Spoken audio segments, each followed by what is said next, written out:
It's so easy to be average. It takes a little something to be special, Don. It takes a little something special to be a great player. Did you push yourself to be great today? There wasn't a first down. Not that much. I'm bitterly disappointed with the officiating today.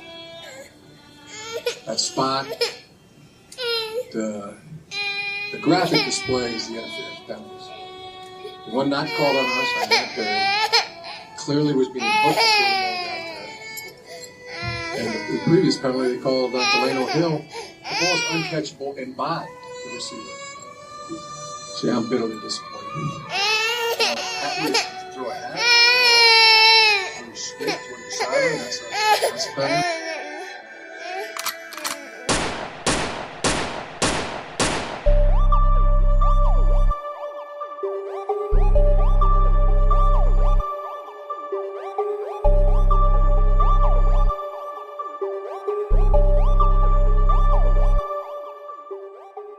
This is the Silver Bullets Podcast on the Ozone Radio Network, your authority on all things Ohio State.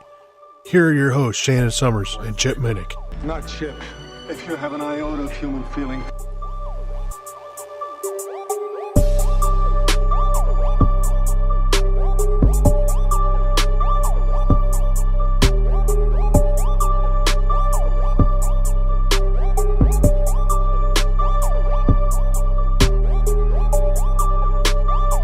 Buckeye Nation, welcome to another edition of the Silver Bullets Podcast on the Ozone Radio Network.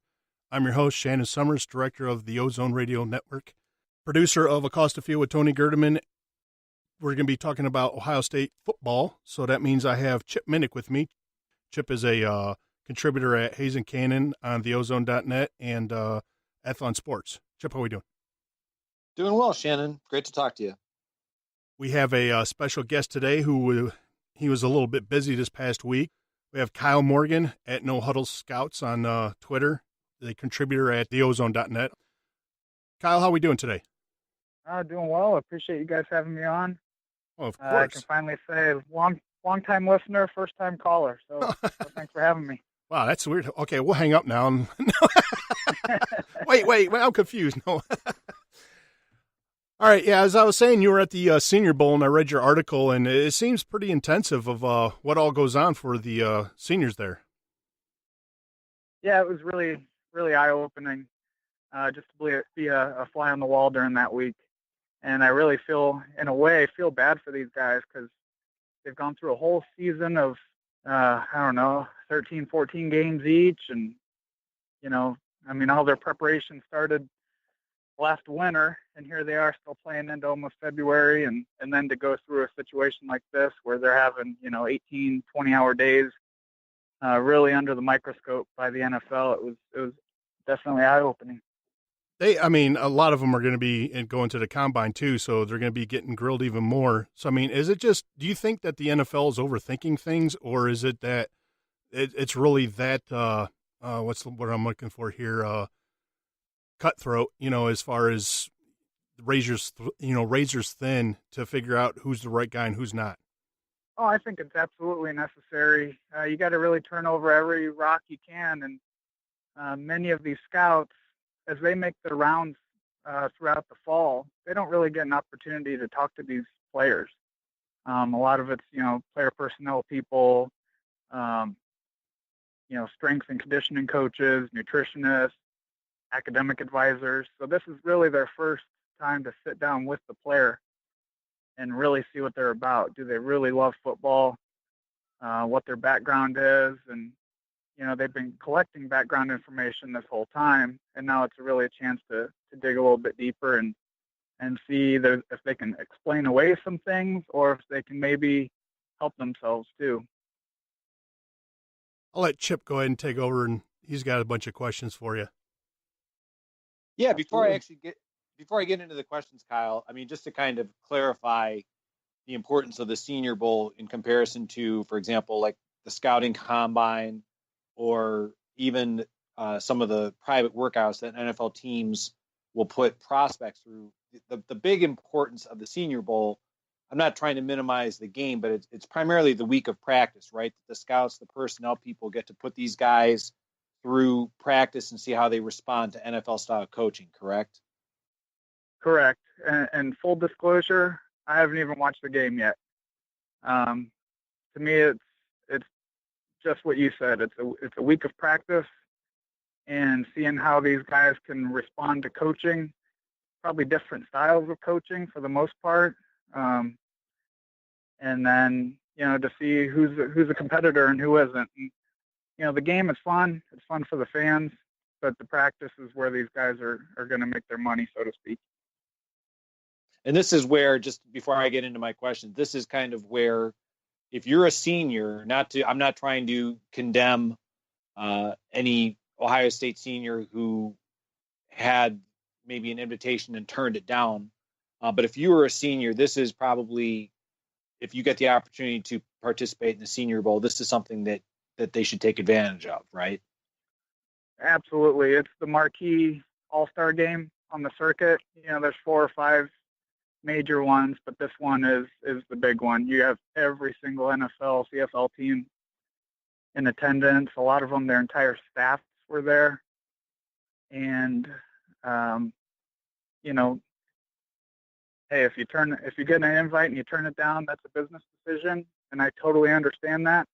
But a lot of these small school kids or kids that haven't gotten a lot of exposure nationally, this was a great platform for them, especially to gain momentum moving into the combine.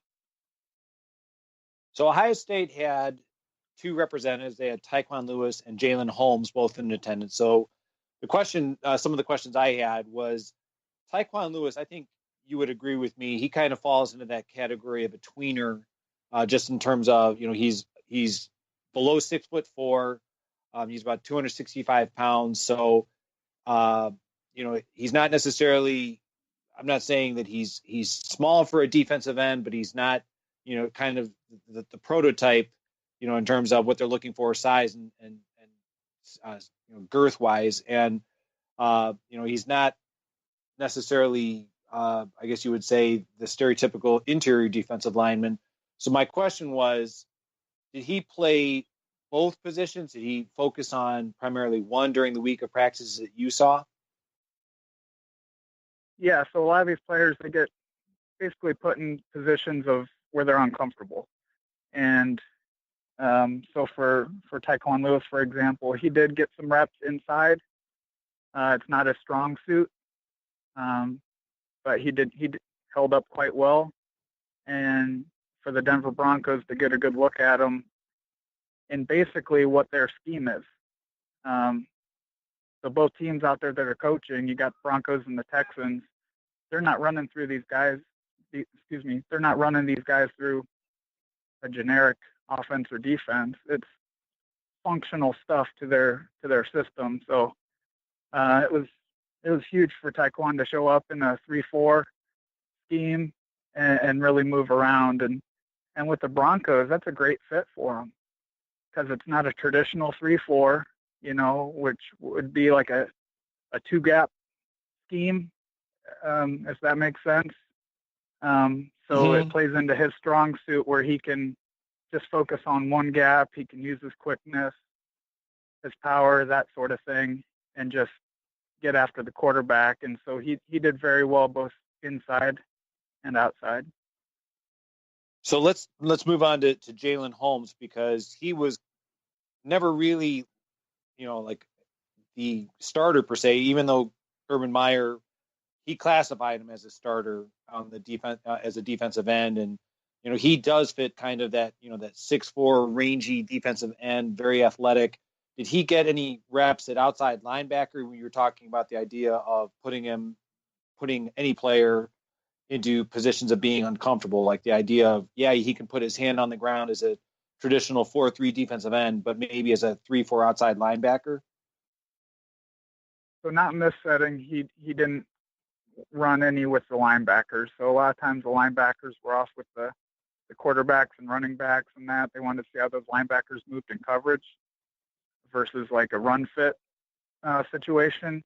And so with Jayln, it was more of the pit, they call it, where it's pretty much just O-line versus D-line, and that's where he was all week. So he moved both inside and outside, but never really as an outside linebacker per se. But he had his moments, both good and bad. I thought he did better inside versus the guards. He could use his quickness, and he had a great spin move that he used pretty much every day. But he struggled a little bit outside against the tackles, and that's a little bit alarming, because I think in the NFL that we're going to see is those guys are just so quick and long at the tackle position that he doesn't have the burst to be a true defensive end or edge rusher like some of the others possess.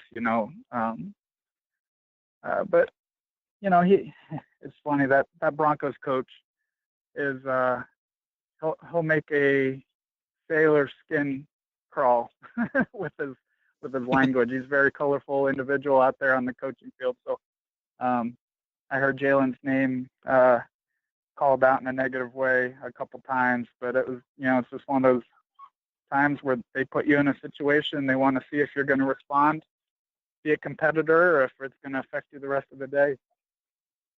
So you just mentioned the Denver Bronco coaching staff, and I know that the Houston Texans coaching staff was there, and it's way early in the process. I know that the Senior Bowl, the practices, we already alluded to the NFL Combine, all these. I mean, there are so many things that will transpire between now and the end of April. But just from your vantage point, did you see specific teams spending more time with Tquan Lewis and Jayln Holmes, or just kind of everybody was spending time with each of them?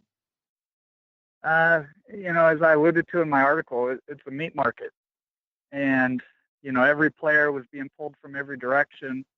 And to be honest, a lot of the fringe players, guys that maybe didn't have a lot of production in that, they were with their agents a lot, and they were kind of working the room to a degree where, I didn't see Jayln and Tquan a whole lot in the lobby, which is good, because that means they're in meetings and they're being, some of the meetings are longer than others, and that's always a good sign. So, from a team player relationship perspective, it's hard to really get a grasp, because every team has to talk to every player just for their own cross checks and whatnot. So, it's really hard to get a gauge on who's really hot on somebody right now. So taking off any kind of Ohio State fan glasses, so to speak, can you give some names of people that impressed you? I don't care, offense, defense, skill position, lineman, Sure. Whatever it might be, a player or two that seemed to kind of really respond well during the Senior Bowl. So Shannon's not going to like this, but I thought Mason Cole had a great week. And I know he doesn't want me to give any props to that team up north, but got to give credit where credit's due. And for him to not play tackle is the best thing that could ever happen to him. So to see him truly focus on the center position, which is where he was good, 2 years ago, it's going to be great for him moving forward. So he had a good week. I thought guards, Will Hernandez from UTEP, Isaiah Wynn from Georgia, they were the class of the week. They both have really good hands and feet. Wynn plays real small, really good pad level, and has great power. So, as guys that I hadn't seen a whole lot of tape on them, I was really impressed with them. Deshaun Hamilton from Penn State showed that he's a tremendous route runner. He can get open in a phone booth. He doesn't always catch the ball. And in fact, being down on the field, you really hear the ball smack his hands. He doesn't have the softest hands, but he's at least open. So the NFL will covet him for that. Yadam, the cornerback from Boston College. Again, it's a guy that I didn't have a whole lot of exposure to. He's really long arm guy. really good long speed, and I thought he did very well for himself this week against some of the best competition. And then just two more real fast. Poona Ford, the nose tackle from Texas, really squatty guy. You know, if he's 6 foot, he's lucky. But he's just a road grader there in the middle. So I really liked what he had to show. He was always in the backfield, and just probably from a lower body standpoint, the strongest guy out there. And then a small school guy that I hadn't really heard of was Saron Neal. He's a defensive back from Jacksonville State, and he can play with anybody. So just a couple names, guys that stood out for you. So last question I had before I turn it back to Shannon, because I know he's got a bunch of them, and that is, sure. What was it like being in the same film room with John Dorsey, who is the recently named general manager of the Cleveland Browns? Considering some of us, I don't want to implicate Shannon. Some of us, are still holding out hope that the Cleveland Browns can turn it around and actually become a viable NFL franchise like they were 30 years ago. So what was it like? Just believe it. Okay. It's happening.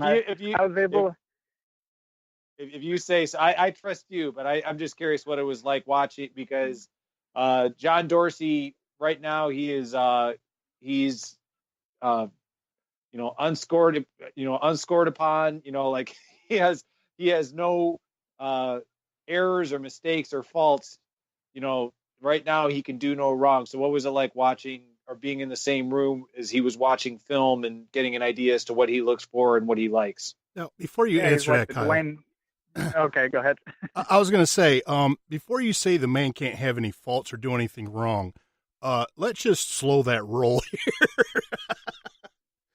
I want to give the man credit and everything. Let's just see what happens, and before we say man has no faults. Go ahead. I'm sorry. He hasn't made any picks. He hasn't made any picks. He can't do anything wrong. Well, he's made picks for. He's got the best situation in the league. Oh, he does. He walked into the best situation. Let's just hope he's does some competent things with his newly found fortunes. Yeah. But yeah, in the film room, I wasn't in with him per se. I was in with Alonzo Highsmith, the director of pro personnel for them. And I will say that Mr. Highsmith was intently watching quarterbacks, in particularly Josh Allen. Take that for what it's worth. I think everybody in football was intently watching him. So, but yeah, they're not leaving that quarterback position to some scouting assistant to evaluate. So it's the brass of the organization is in charge of that position, and that should say a lot in terms of importance. I mean, they have to nail this draft. They just have to. So it's been too long. So, and I got to give credit to, in terms of watching the Browns staff from afar, those guys were working all week, working hard, and they had everybody there, all hands on deck. And, we'll see if it can provide dividends for them in the fall. Okay, here's where the show takes that left turn or right turn, whichever way you want to look at it, and we start talking more about the Browns, which I'm fine with right now, because I even said when we were talking last night, I even said, hey, I want to rebuy my Brown stuff. So, yeah, it's I'm sad that you got rid of it to begin with. But. Well, yeah, like I said, blame Gerd, but we could blame him, but I ultimately lit the fuse. But I mean, it's not like Tony's going to listen to the show anyway, so we can really blame him. Yeah. Just tell him we talked about the Cubs, and he might tune in. Yeah. Well, he knows that'd be a lie. Oh, but right. in all honesty, if there's a good player from Michigan, I'll give him credit. And Jabril Peppers, he was good at the returning kicks or returning punts. He just, to me, he wasn't a first round pick as far as a defender. And Greg Williams this past year, he's had him like 20, 30, yards off the line of scrimmage playing the angel position. And everybody's, I'm just sick and tired of hearing from one player let's see, 4 years that we've known him as far as 3 years in college and 1 in the NFL so far, that he's not playing his, the right position. I mean, to you as being a scout, I mean, what's his right position? Well, I've never been a fan of him either. I thought he really struggled to get off blocks. All of his highlight plays were in space when he was untouched, and he could just use his athleticism. So, you stick him out there deep center field, and guess what? Now he's playing in space, untouched. So maybe they do have him in the right spot. It may be, because even if having that, in that position, he still gave up some plays, and I was like, oh, you got to be kidding me. But I digress. He struggled in coverage too. So yeah. So if you can just get him running sideline to sideline, then maybe he could make some plays. But I never liked that pick. The value, when it comes to the draft, everything's got value to it. What are you willing to give up to take that person, right? Right. And the value just wasn't there at, what was he, pick 22 or so? Something like that. That's maybe second round, you feel a little bit better about it. Maybe third round, you feel really good about it. But that's just my personal take. And I'll be honest, I tried really hard to look past the color of the uniform and the ugly helmet with him. I spent so much time watching him from a truly analytical stance and non-biased, and he just didn't check many boxes for me. Yeah, I tried doing the same thing too. As long as people still blasting me and saying that I'm just an Ohio State, fan, and that's all I'm going to root for. Which, okay, that's your opinion, but when I looked and I seen that on the tape that there was one scout that he put a tape out or video or whatever, and talking about well, he was told that he's got to play in this in order to take the play and run it back inside and all this other stuff, and I get that, but at the same time, if it's his job to turn the play inside, then when that player turns inside, why, if he's supposed to be one of the fastest guys on the field, why is he not able to catch that guy and make a tackle? Why is he, when he plays subpar teams that don't have NFL talent on there, is he able to really look great to everybody? But when he played teams like an Ohio State, a Penn State, a Michigan State, teams that had NFL caliber talent on their squads, he disappeared, and the stats showed that. Well, they ran right at him, and that was his weakness, point of attack. He's really good at coming away from the ball, where he can kind of avoid the wash, if you will. But when you run right at him, we saw Wisconsin just run right at him and basically run him off the field a number of plays. No, you're right. Now, we also talked about, with you mentioned about the Browns watching Allen, and there's a lot of wannabe scouts or people on Twitter. The debate right now is Allen or Rosen from UCLA or Darnold from USC or Bradford. I'm not Bradford, but what am I? Mr. Flag Planter over there at Oklahoma. Mayfield? Yeah. Mayfield? Yeah, I couldn't even think of his name for some reason. But now you got to see Baker Mayfield and Allen up close. What are your thoughts between the two? Well, two totally different quarterbacks. You got one, he looks the part every bit. Josh Allen, he's like 6'5", can move. Problem is he throws only fastballs, and he had a really hard time with the touch throw. And, accuracy is the name of the game. If you can be accurate, anticipate routes coming over. How much do we see that this year with JT Barrett's struggles? We just wanted him to throw a guy open on time where it should be. That's the name of the game. That's how you move the chain. So, he made some great throws. Allen did. Aaron Rodgers type on the run. The ball just flies out of his hand. Problem is, it's not always where it needs to be. In a tie, he's got a high release. So there's some problems that arise from that. So in terms of Mayfield, you got the opposite. You got a guy that, you got to move the pocket for. So you're going to get a lot of rollouts and misdirection and that, so he can limit his reads and that. But he was very accurate. I got to hand it to him. And they had a technology group there called Zebra Technologies. And basically they had a chip in the ball, they had a chip in the pads, and they're able to track who ran fastest and furthest, and what ball went, who threw the hardest ball with the most rotations. Really fascinating stuff. And I was surprised how, comparing Mayfield to Allen, Mayfield ended up with the most passes over 50 miles per hour. Now, Allen had the fastest. He was, I think, 66 miles an hour, which is just insane. But, Mayfield did very well for himself. And as much as I don't like some character issues, the guy's a winner, and it certainly looks like his teammates love playing for him. So, that's going to be worth quite a bit too at the next level. Allen, he's got subpar talent around him.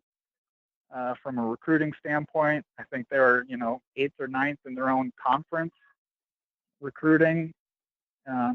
So you put them with equal talent to what Mayfield was working with. Maybe it's a different thing, but in shorts and a helmet, you should still be able to put the ball where it needs to be, and that wasn't happening every time for him. I know that we talked about back and forth last night about basically if the Browns were able to get like an Alex Smith, and you would go ahead and probably draft Allen and just have him like a year or two, like Aaron Rodgers, sitting on a bench learning. Now, absolutely, yeah. Now, with that being said, I mean, they had the 1st and the 4th pick in the first round. A lot of people are saying that the Browns should jump on getting Cyclone Barkley.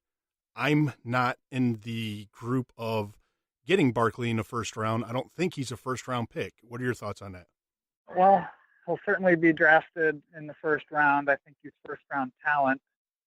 But, when we hear the terms, generational player, I don't buy that. We're just a couple years removed from Ezekiel Elliott. He's supposed to be a generational player. So, we're not going through generations that fast. So he can do a lot of great things. He dances a little bit too much for my liking. I do like that he can be utilized in a short passing game. He's a great returner. But man, he struggles picking up the blitz and pass blocking. So, he's not a perfect prospect like people want to make him out to be. And if you have them in a tier, how much further down is a guy like Ronald Jones, who we got to see from USC? Is that gap that I don't think that gap is that wide. And you can get somebody like a Jones in the second round. So, they're at 4. If the Browns do go quarterback at 1 and then, are thinking Barkley at 4, I think you can find pieces to your puzzle that will better help the team in terms of the drop in production from, prospect 1 to prospect 2, if that makes sense. Yeah. My biggest thing, like I told you, is that I think that maybe, you get Allen with the first pick and get a cornerback with the 4th spot. I'm probably in, the minority, either a different safety in order to help out Mr. Angel back there, or, get a cornerback. I mean, who do you think would possibly fall in that category for the Browns in order to be a game changer that can be a shutdown corner like Joe Hayden was when he first came to Cleveland? Yeah, I mean, I think there you're thinking Minkah Fitzpatrick from Alabama. He can fill a number of roles. He could be an outside guy. He could be a slot or a nickel corner. He could play safety. So a guy like that can fill any number of holes on not just your base defense, but any sub packages, third long stuff too. So, I like that kind of player better. And then, if you're talking Allen at 1, I mean, that's a bold move for me, for my liking. I'm starting to wrap my head around the idea of them trading that number 1 pick and moving down, because you can get Allen a little bit later. So, the Rosen, Darnold, they're going to go earlier. So, you can maybe get a guy like Quentin Nelson from Notre Dame, the guard. I wouldn't take him at 1 either, but if you're trading back, you could get him in the top 5 as well. And that way you've got some versatility, especially when you don't know what Joe Thomas is officially doing. I think we all think he's going to ultimately retire. So that'll open up some moving pieces there. But I think Nelson from Notre Dame could arguably be the best prospect in the draft. So if you can trade out of that 1 spot, get some more assets, especially if you're going after a guy like Alex Smith in free agency, and with John Dorsey's ties to him, or at least his exposure to him, whether it's good or bad, I don't know. But, if you can lock up that quarterback position before the draft, you have so many possibilities come draft time. You mentioned about Joe Thomas, and, is there a left tackle in this draft that really stands out, or do you think maybe get a really, like a Jamarco Jones in the second round or something like that? There's a lot more Jamarco Jones types than there are plug-and-play left tackles. The guys I saw at the Senior Bowl, they had their moments, but they're just not the polished product. And granted, the Senior Bowl isn't the end-all, be-all. There's a lot of, underclassmen that aren't playing. There's a lot of guys that just turned down the invite altogether. So, there's a lot of other players I didn't get access to. So maybe Connor Williams, but, he's a mid first round guy, the tackle from Texas. I don't particularly like Orlando Brown from Oklahoma. I think he's a one-dimensional guy. Power run game specific type of tackle. So I would much rather, in terms of value, again, what are you willing to give up for this person? A guy like Jamarco Jones in the second round makes way more sense to me. Where do you see some of the Buckeyes as far as like Billy Price, Denzel Ward, Sam Hubbard and those guys? Sure. I mean, what do you foresee for those guys as far as the draft? I think Denzel Ward will be the first Buckeye off the board. He could be a top 10 guy. To me, he's cornerback number 1. And again, that's not scarlet and gray colored glasses. I really tried to, take any bias out of that. But in terms of speed and, he's a physical guy. He can make the tackle in the open field, and that's what I covet from outside corners. He checks all those boxes. So, and you can't argue against the success of Ohio State turning out top quality corners. So he's got that going for him too. So he's going to be the next, high defensive back in the NFL. As far as Billy Price, probably late first. I'd love to see him end up at a place like New Orleans or Minnesota. Again, he's a versatile piece. He's played guard, he's played center, so that alone is going to make him more draftable, I guess, in comparison to some others. I mentioned Mason Cole earlier. His stint at left tackle was just not good enough to really call him a versatile piece of the offensive line. So he's going to be center only. But Billy Price adds that value anywhere in the interior. And I'd love to see him play against Pat Elflein again. That'd be great. Worley, he's coming off a great Shrine game. Again, he's played multiple positions and teams like that. So probably a 4-3 team will best fit him. He could be a nickel linebacker too. But he's going to be more the mid-round range. And then Sam Hubbard, you got probably late first, early second. Some are really high on him. Good for him. I hope so for his sake. But in actuality, somewhere in the 20s to 30s, I think is a good landing spot for him. And he's going to be with a great team that way too. So again, versatile guy. He could probably play 4-3 or 3-4, depending. He's just so athletic. So, and a smart guy, he can really apply what he's learning. So, who am I missing? Jerome Baker? I don't know. The combine, he's going to be one of those combine darlings, I think. Everybody's going to rave about his measurables, but, I just said so much is about being able to learn and apply those teachings to the game. And I don't know, granted, I'm not in those meetings and I'm not on the coaching staff, but from afar, I don't know how much of that is thinking through. So granted, I also don't know what he was asked to do on those plays, but I just didn't like his mental processing on the field. So yeah, he's super athletic, and that's going to get him, that's going to earn him quite a bit of money. But I myself wouldn't spend an early pick on him. You mentioned the combine and testing good at the combine, and there's been a lot of players who've tested really great at the combine, and it's helped improve their stock, but they've never produced it on the field when they got on there.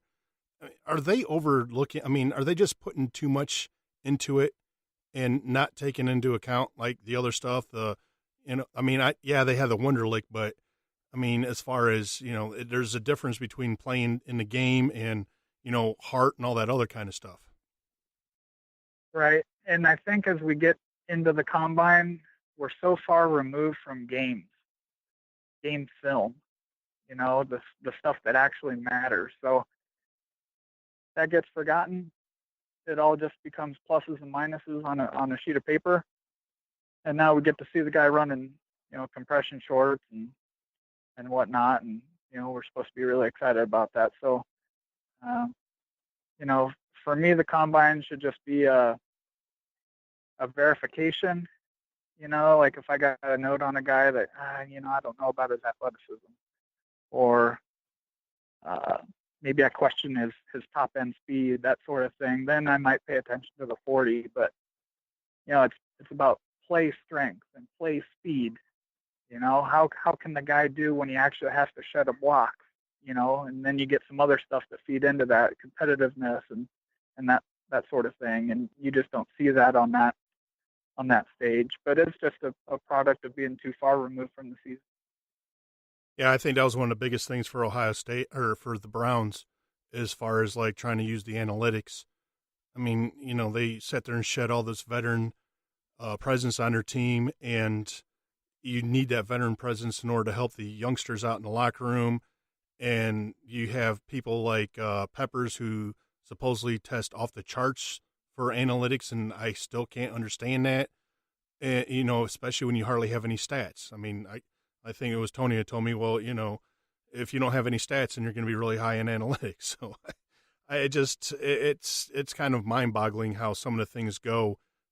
But I mean, you mentioned it as far as the Browns and Dorsey being in the perfect position. And I mean, he's got all these draft picks. He's got all this money for the cap. So, I mean, hopefully we're not going to be seeing any more parades except for the the Super Bowl parade in 4 or 5 years. You know what? I mean, even 8-8 would be a sigh of relief. Things are trending in the right direction. So I'll take baby steps, but, honestly, there's bound to be a light that turns on at some point. So we got to be close. It's and something. that alone should breed optimism.